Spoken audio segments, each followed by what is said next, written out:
Let us strive to walk by faith and not by sight. We must block out the noise and distractions in order to use the biblical tools to learn to live the word that is a lamp unto our feet and a light unto our path. For the word says, greater is he that is within me than he that is within the world. Through the exploration of the word of God, anxiety, anger, confusion, depression, sadness, and fear are replaced with confidence, love, joy, and peace. Come with me and let us take this journey together. I will bless the Lord at all times, and his praise shall continually be in my mouth. Good morning, people of God. I'm so glad that you have decided to tune in this morning.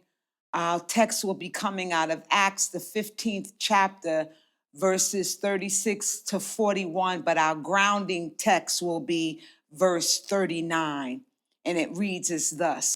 And the contention was so sharp between them that they departed as under one from the other. The word of God is already blessed. I would like to use for a subject this Sunday morning, the disagreement stayed in the room. The disagreement stayed in the room. Let us bow our heads in prayer. It's another day's journey and the world can't do us no harm. Lord, we're grateful for this opportunity, Lord, to impart the word to your people, that they might be edified, you glorified, and the enemy horrified.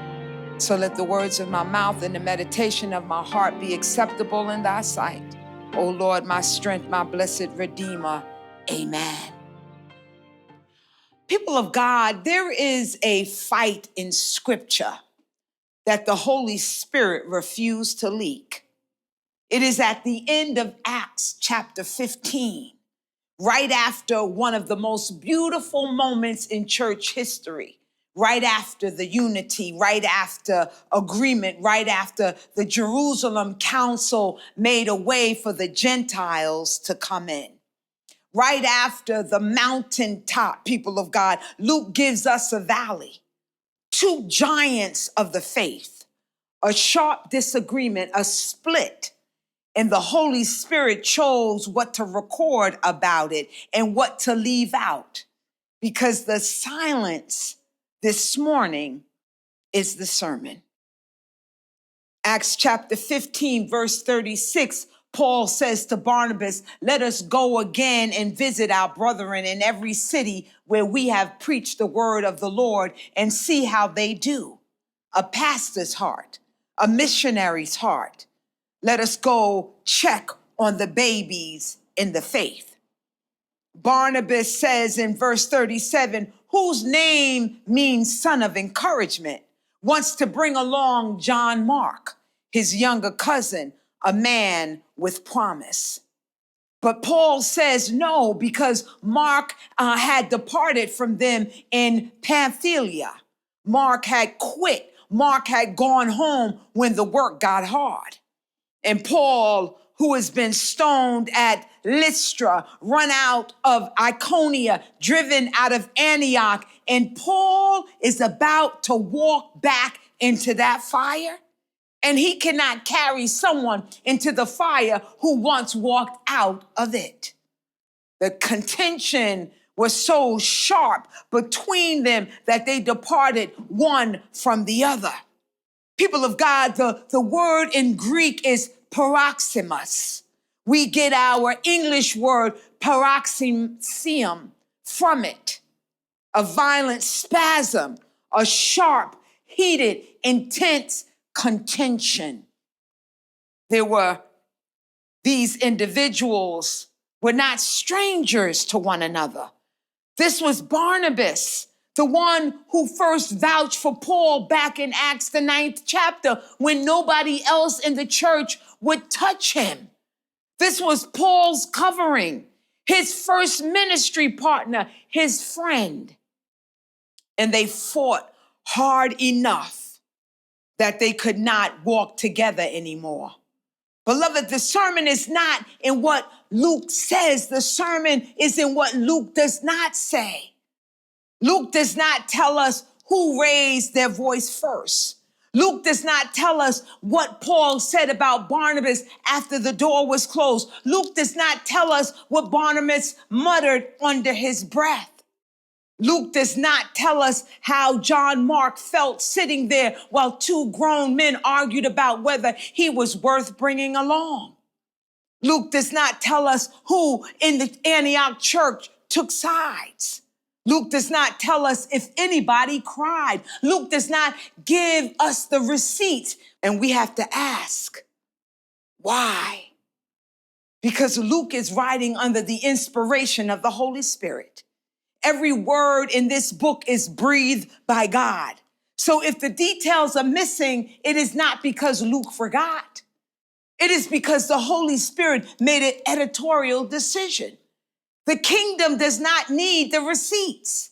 The Spirit let us know enough to learn from it and not enough to gossip about it. Glory to God. Today, people of God, it's so different. Anonymous sources, screenshotted texts, hot mics, staffers running to reporters, cabinet members briefing against each other. In the press, the disagreement is the product. The fight is the story. Some things need to be exposed and some things you keep a lid on it. That's what Grandma used to say. And the church has caught the same spirit. Elder boards leaking to congregations, ministries split, playing out on Instagram, live for the whole world to see. Anonymous concerned member emails making the rounds. Conferences where folks come not to be fed, but to find out who is beefing with whom. Church splits on blast. The world taught us how to fight, and we took notes. Luke is sitting here, people of God, in Acts chapter 15, saying there is another way. Look at the corporate world for just a moment, people of God. In a well-run boardroom, the fight is fierce behind the door. People argue. People push back on the CEO. Voices get raised. Strategies get challenged. Somebody walks out frustrated. But when that door opens, one voice, one message, one direction. Nobody walks out to the staff and says, well, I disagreed, but I got overruled. Nobody leaks the argument to the press. Nobody undermines the decision in the hallway. They call it alignment. They call it discipline. And if the corporate world could do that for quarterly earnings, the kingdom of God ought to know how to do it for souls. Because we are not just a company. We are a body. We are not just a team, we are family. We are not just employees, we are blood-bought, spirit-filled, called by name, servants of the same King of Kings, Lord of Lords, who sits high and is lifted up. The Lord is strong and mighty, and he is the King of glory. Beloved, we already had the blueprint. Look at the first half of Acts chapter 15, before Paul and Barnabas ever fell out. The Jerusalem council. There was real disagreement about whether the Gentiles had to be circumcised to come into the faith. Peter spoke. Paul and Barnabas spoke. James spoke. Verse 7 tells us there was much dispute behind the door in the room. But when the council ended, what did they send out to the churches? One letter, one decision, one unified word. It seemed good to the Holy Ghost and to us in Acts 15, verse 28. The Holy Ghost in us. All the disputing stayed inside. The decision came out as one voice, and the early church moved as one body. Jesus prayed for this in John 17, verse 21, that they all may be one, that the world may believe.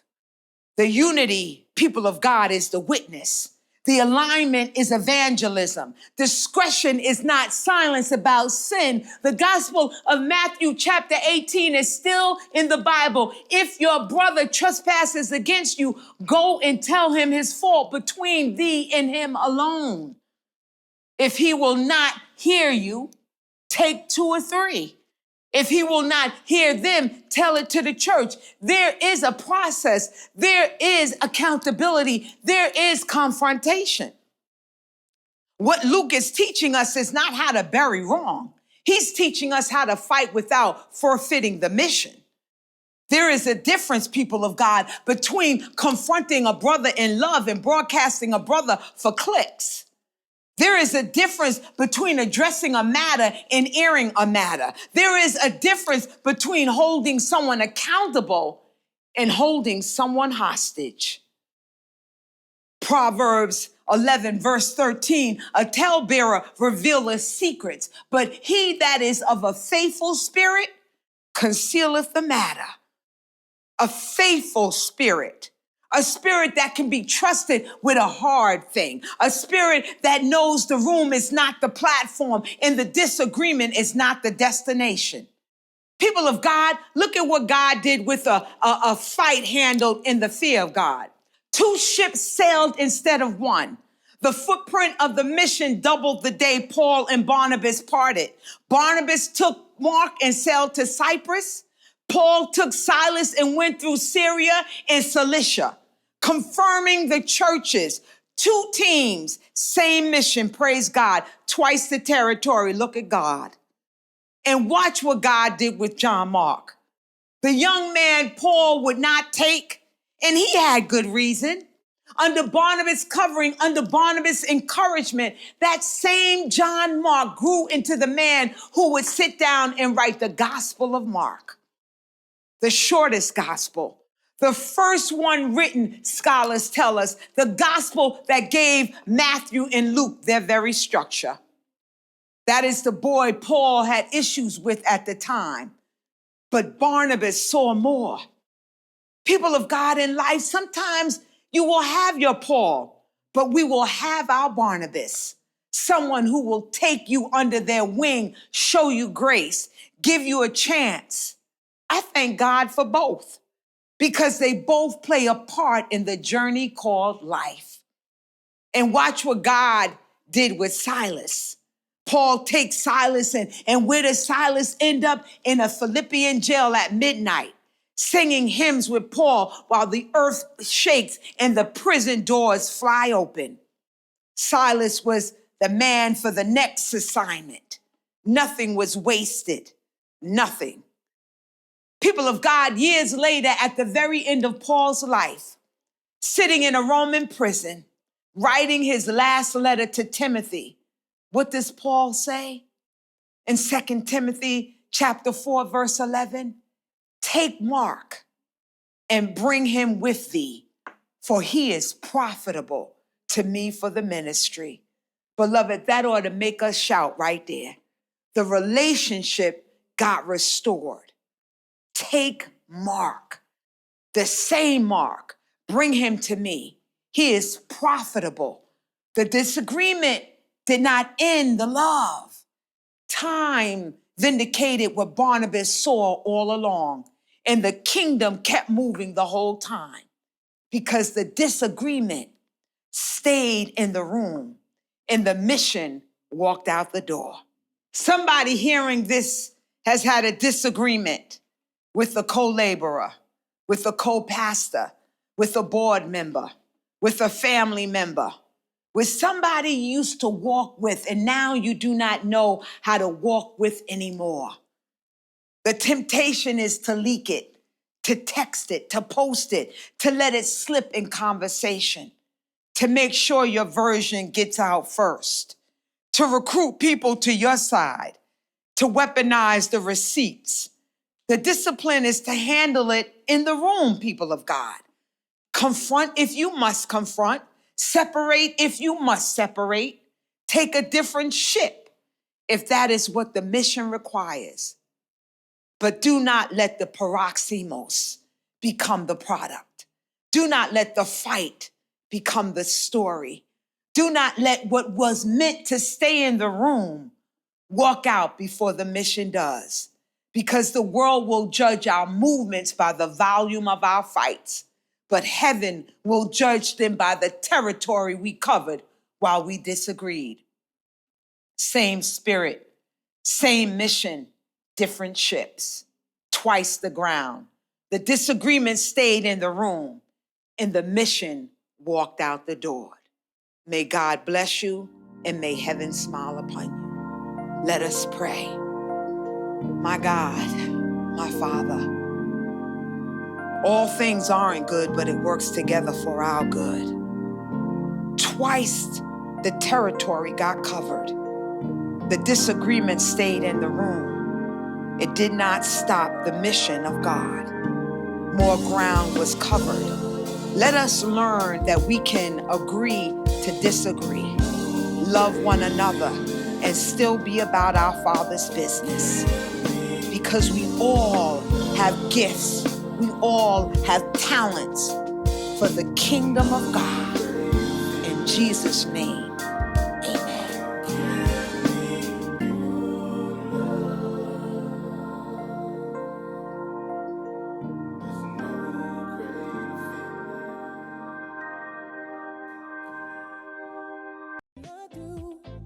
Grace and mercy pouring, love overflowed. Dr. J. Anderson Cole, let the message be known. I'm rooted, I'm anchored in his name.